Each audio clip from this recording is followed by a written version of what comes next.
As you know, the rains were not very good this year. In some parts of our country, the rains failed, or they were below average. And we have quite a number of counties now that are facing drought. In fact, there are those that have reached the alarm stage. Across the country, already feeling the pinch of lost rains after the crops failed to germinate.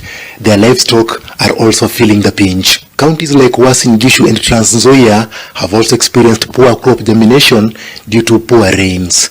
This is expected to have a big impact on the harvest.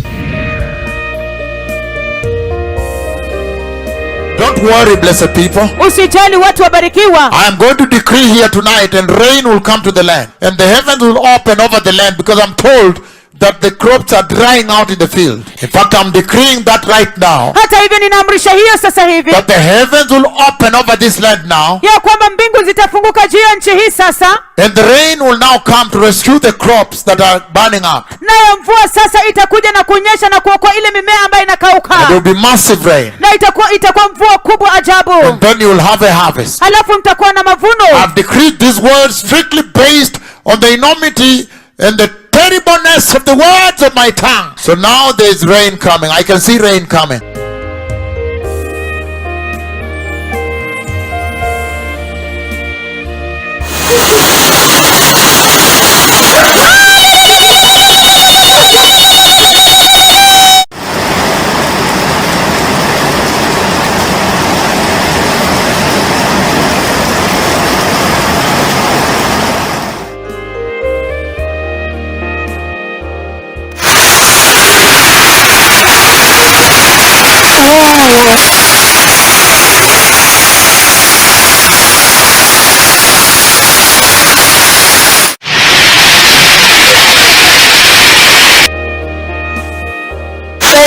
Thank you so much, my Lord. Thank you for opening heaven. As for Southern region, we say thank you very much, my Lord.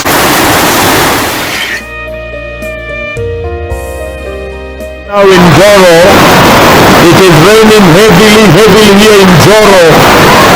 It is raining in Egerton University. We bless the Lord so much.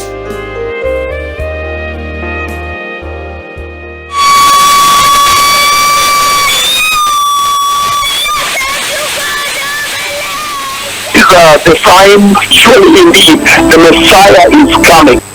That when we see these things happening, we may begin to prepare in earnest, prepare in righteousness and holiness, that now the church may prepare for the glorious coming of the Messiah.